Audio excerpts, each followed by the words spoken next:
Okay, hello. We'll do this a little different today. I'm just not camera ready. So what I'm going to do is I'm going to do a screen share here. Plus I was trying to learn how to do screen sharing with the microphone and all that. So I think I got it good now. It says the microphone's on, so we're going to roll with it. All right. So I'll read my notes here. I do have some pictures included, so it's not so terribly boring.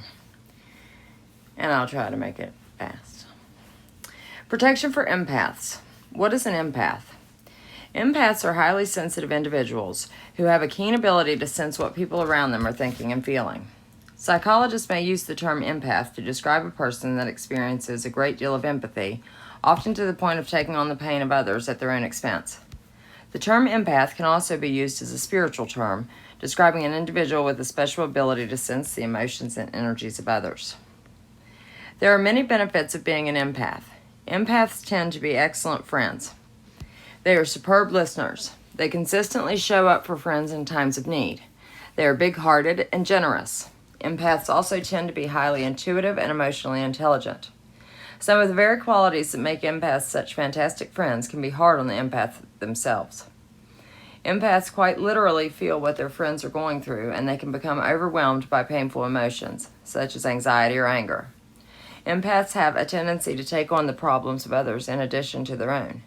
It is often difficult for them to set boundaries for themselves and say no, even when too much is being asked of them. Empaths can get burnt out. I made the mistake of doing too much once and ended up in the hospital. That was not fun. Okay, I've got some pictures down here. Okay. It is common for empaths to feel drained after spending time around people. Empaths are often introverts and require a certain amount of time alone to recharge. Crowds can be particularly overwhelming for empaths, who are often highly sensitive to loud noises and incessant chatter. Empaths often feel their best when in nature. Until about 7 years ago, I had never heard the term empath. Once I learned what one was, I knew that's what I am. I made a conscious effort to change many of my behaviors 6 years ago, and learning protection is one thing I've successfully done. The tips I plan to share, have helped me a lot, and my hope is that they'll help someone else. I seldom experience empath overwhelm today. It used to be a regular occurrence. If I do have a bad experience, I now know how to better handle it and clear the energy afterward. I don't experience the lingering anger I used to. I've included some pictures throughout this article, and I'll read them out loud too, but I'm going to skip the unhelpful bullet points. I'm not trying to give bad advice here. I want to share my own experience and or things that work.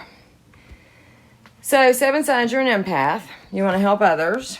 You can tell when something is wrong. You don't cope with violence or bad news as well as others. I also cannot actually physically watch violent things on TV or gory things. Your mood changes based on your surroundings. Nature soothes you. Crowds overwhelm you. You need a lot of time to recharge. Signs that you're empathetic. You cry when others cry. You feed off others' energy. You worry about what others think of you. I don't agree with that one. You feel everything deeply. Friends often ask you for advice. I don't agree with highs and lows. You pick up on vibes instantly. Yes, natural healer. And we are healers to an extent. A lot of us are healers just by listening and wishing someone well. It's thought healing. Social situations leave you physically drained. You treat your pets like humans, highly sensitive. Your emotions have made you physically ill. Yes, I think fibromyalgia is actually partially emotional in the nerves. I've noticed a lot other empathetic people have it. Put others' needs above your own. Your love is over the top. Human lie detector. You prefer deep conversations over small talk. Overthinking everything. Yes and no. I mean, not to the point of I don't overthink matrix things as in being anxious. I have been, I guess. The news is painful to watch. You absorb emotions. You're a great listener. Commercials make you cry. No, commercials don't make me cry, but I don't like watching gore or violence. Okay, there are different types of empaths. An intuitive empath has experiences with visions and knowings. An emotional empath feels the emotions of other people, places, and objects. Physical medical empath experiences physical pain of others. Now, I do that with some people, but only people that I'm really close with, like my children. Geomantic empath feels the energy of the planet, cities, and sacred places. I can kind of do that. If I go somewhere, if I've been somewhere one time, I can get you there again. Plant empath feels energy and messages from plants and flowers. I've done that. Absolutely. An animal empath feels emotion and receives messages from animals. As you can see, some empaths are several of them. Empaths love decluttered spaces, spending time in nature, reading self-growth books, maybe water, lakes, baths, ocean. Yeah, I used to until I got fibromyalgia. Spending time with animals, watching uplifting comedies, helping others find their truth, having conversations about the universe, staying cozy in bed with a warm cup of tea. I don't know about that either. I do like to sleep, though. 3 empath superpowers. You make other people feel heard. Do you ever wonder why so many people tend to tell you their entire life story? It's because your natural empathetic way of listening allows people to feel heard and validated, perhaps for the first time in their entire life. And I've definitely experienced that. You're a human lie detector. You will never be duped because you can always feel, sense, know when someone's words are not in alignment with their true feelings and intentions. You can literally feel the weight of someone's lie. That is true. Now, I've been fooled. There are some really experienced ones, You're a natural healer. Your empathetic openness allows you to draw talents, energy, and wisdom from your soul. This can be expressed through art, coaching, and teaching, yes, but also your mere presence. Your energy has the ability to elevate everyone around you, whether you or they know it or not. You are that powerful. I agree with that. Like I said, I think our thoughts and intentions, just the will of wanting to help someone makes a big difference. Okay, steps to avoid empath overwhelm. Do the necessary things. Figure out what is and isn't necessary in your life. Prioritize your tasks and decide what can wait until another day. You can still do things that aren't necessary or for fun. The point is, don't add in too many extra things. The goal is don't stretch yourself too thin. We should be able to complete all of our necessary tasks and still have some downtime to relax each day. You should learn to actively set intentions to properly protect yourself. Setting intentions is an easy process. Think to yourself and or say out loud anything you intend to do or not do in your life. The trick is to mean it and to be confident in your power to declare control over your life experiences. You must remember your sovereignty. I like saying things aloud, for I feel it gives more power to the intention. The things I say out loud seem to work better or happen faster. It might be my imagination, but the phrase "speak things into existence" does come to mind. Actively setting intentions lets the matrix know your will. An example of setting an intention would be before going out into a crowd, envision yourself in a protective bubble or shield. State out loud that negative energy will bounce off your protective bubble, and only benevolent energies for the greatest good of humanity can permeate it. Making the statement to yourself or out loud is what is known as setting intentions. It can feel strange to do these practices at first, like anything new often does. It becomes a lot easier over time and eventually second nature. Intentions are everything. Well, intention is everything. We tend to judge ourselves by our intentions, while the world judges us by our actions. And those two things can have very different appearances on the outside. Almost any act can be justified with the right intent behind it. Even despicable acts like murder. I've discovered our intentions are very powerful if we set them. Especially if we set them. Empaths should cleanse themselves of negative energy after returning home from being around large crowds, or if they've had negative interactions. For an empath, a morning and or nightly routine of aura cleansing and protection visualizations is not a bad idea. You can energy cleanse yourself by setting the intent to cleanse your aura before getting in the bath or shower. Visualize your aura coming clean while in the water. You can also do a meditation where you envision your aura being cleansed. You can imagine negative energy as black in the aura and imagine removing it or transmuting it. You can imagine wiping it away or imagine it dissolving or transmuting it, imagine it shifting into positive energy. I think that I do feel that one of the primary, and I did not write this in here, one of the primary functions of an empath is to transmute negative energy into positive energy. But the problem is there's so much right now in this fear matrix, it's hard. Okay. Before going into a crowd, envision yourself inside a protective bubble or shield. Set this shield to be in place for the next 24 hours and set the intention that no negative energies may cross. I envision white, purple, black, and mirror bubbles. It depends on my mood and the situation. The mirror bubbles, the energy can bounce off. You can set the intention that the negative energy that you encounter dissolves on your bubble, bounces off your bubble, or whatever you want to imagine. Visualization has quite a bit of power. The most powerful thing in the world is an idea. If you find yourself in a toxic situation, you need to get out of it if possible. At least minimize the time you spend in the toxic environment. There is no remedy for some situations other than leaving. If you must interact with a toxic person, remember to keep conversations short and on shallow topics. Get away from the person as fast and as politely as you can.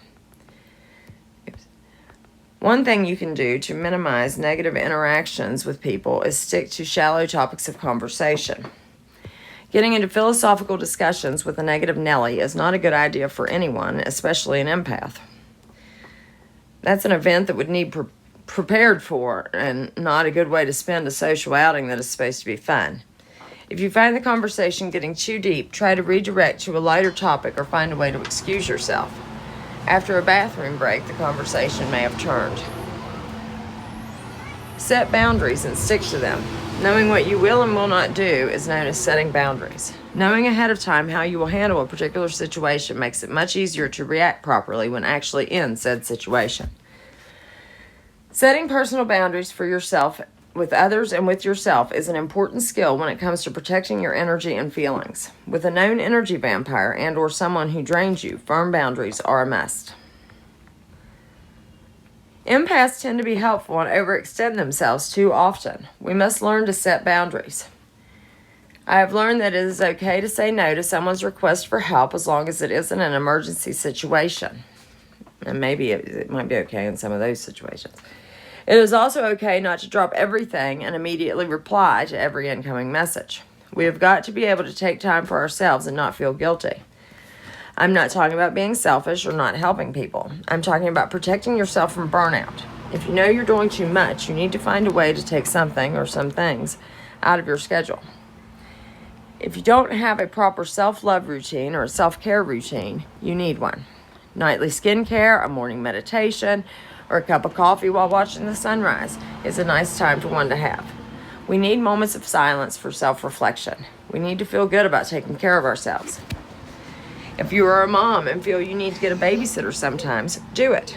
Do not feel guilty about taking time for yourself. I mean, don't neglect your kids either, but most of us don't do that. It is important that we not fully lose ourselves when we become a mom. We should evaluate our priorities. Speaking of being a mom, here comes a child. And we may have to put some of our dreams on hold for a bit, but we don't have to give up our life's desires. It is important not to lose yourself after becoming a mother. The children will grow up one day and you'll be left with yourself. Keep working on growing your spirit while being mom. We have to find balance. A balanced mom takes me time for herself. Finding a hobby helped me tremendously. I highly recommend every mom have a hobby she enjoys that doesn't include kids. You will be a better mom if you are a happy mom. Don't impulsively rush into commitments. Think things through, yet ultimately follow your heart. This goes for long and short-term decisions. Don't hastily say yes to something you don't really want to do. An immediate response isn't necessary. We must remember that in today's world of being reachable 24/7,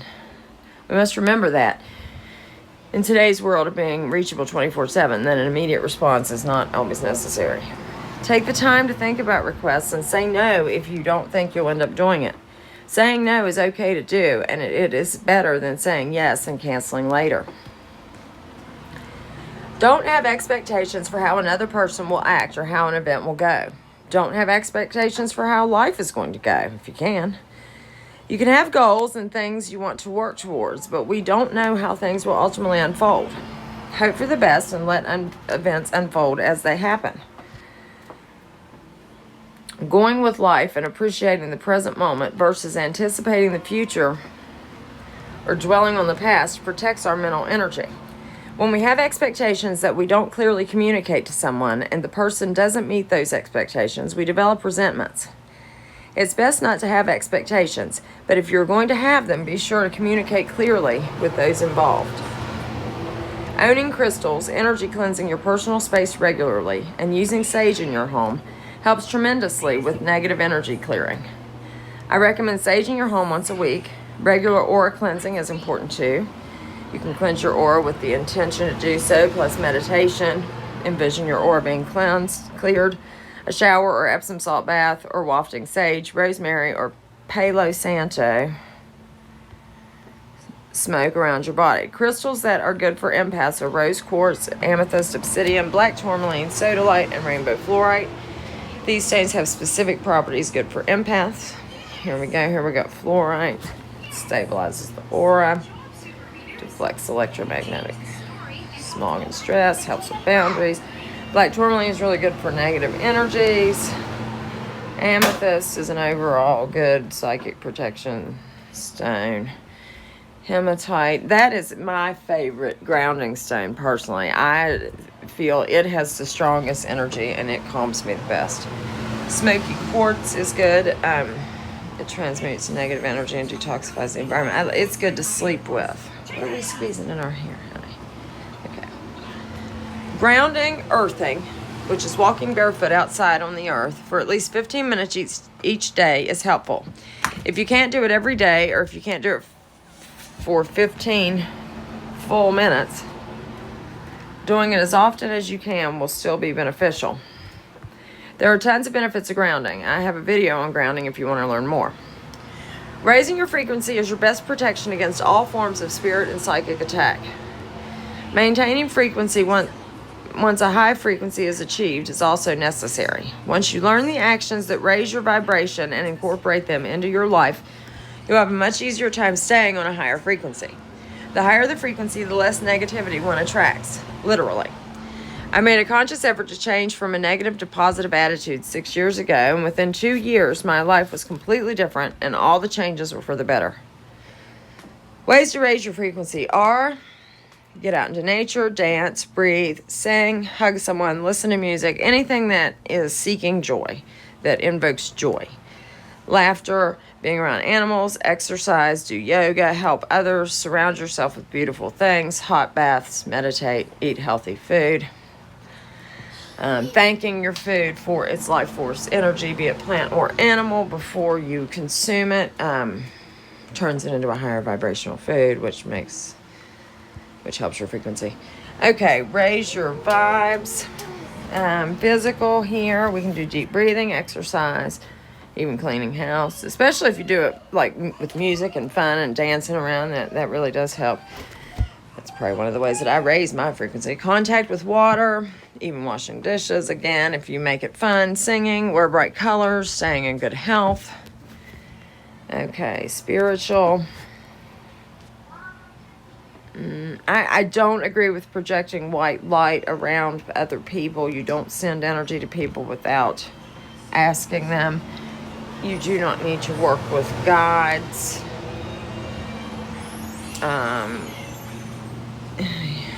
You can meditate and attempt to tune into higher spiritual levels. You can receive healing if you'd like. You can give or send healing and loving thought. You can send loving thoughts to someone. I would not send healing to someone without their consent. I would not pray to God or source. You want to be careful doing that, especially if you're saying it out loud. That sticks your innermost desires out into the ether for any energy to do what they want with it. Okay, mental. Focus on the positive, yes. I would say just keep a journal of any kind. Positive affirmations are good. Uplifting music, yes. Enjoying nature, art, sunlight, that's good. Play with children, loving, hugging, kissing, rest. Visualize the future as long as it's good. Associate with positive people. Be honest and sincere. Live a balanced mind. I mean, this is okay. This one's okay. This isn't the best meme I've ever seen in my life. Okay, now, this one. You may have a high vibration if you You're a self-reflective person, and you generally have a good grasp of your own motivations, feelings, and thoughts. You feel like you live in the present moment most of the time, rather than obsessively dwelling on the past or worrying about the future. There's some typos in this. You have a pretty stable mood and would describe yourself as being emotionally balanced. You're a disciplined person and almost always follow through if you make a commitment or set a goal. You have high levels of empathy, finding it easier to put yourself in another person's shoes and imagine their perspective.